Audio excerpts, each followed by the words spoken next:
და სხვა თემები რეგიონული განვითარების სამინისტროში მოსახლეობის საყოველთაო აღწერის მოსამზადებელ სამუშაოებთან დაკავშირებით ბრიფინგი იწყება. ასეთი სამუშაოები უკვე ჩატარდა აჭარაში, გურიაში და კახეთში. პირდაპირ ეთერში გთავაზობთ განცხადებას. წარმოგიდგინოთ ინფორმაცია მოსახლეობის აღწერასთან დაკავშირებით შემდგომ ეტაპზე. ეს ეტაპი ეხება საქართველოს დედაქალაქში თბილისში მოსახლეობის აღწერის წინამოსამზადებელ სამუშაოებს.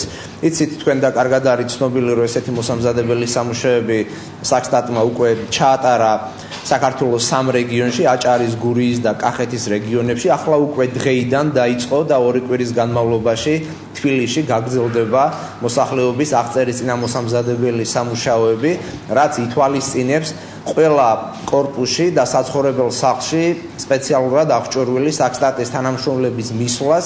ისინი დააფიქსირებენ მოსახლეობის რაოდენობას და შეიტანენ ამ ინფორმაციას შესაბამის მონაცემთა ბაზაში.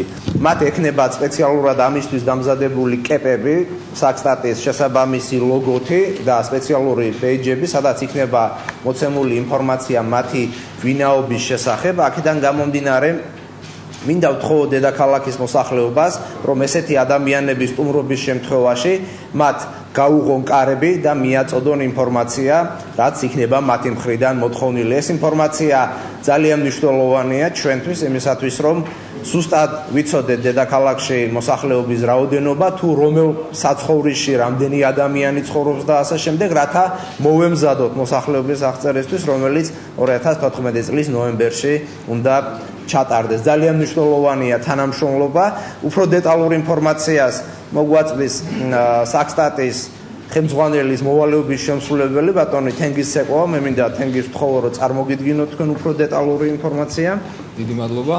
როგორც ბატონმა დავითმა მოგახსენათ, დაიწყო თბილისში წინასწარის შემოვლი სამუშაოები და მოსახლეობას მინდა მივაწოდო უფრო კონკრეტული ინფორმაცია, თუ რას შეეკითხებიან. ჩვენი ინტერვიუერი, როდესაც დააკაკუნებს თქვენს ყარებზე, შეეკითხებათ მხოლოდ 2 კითხვას დასვავს.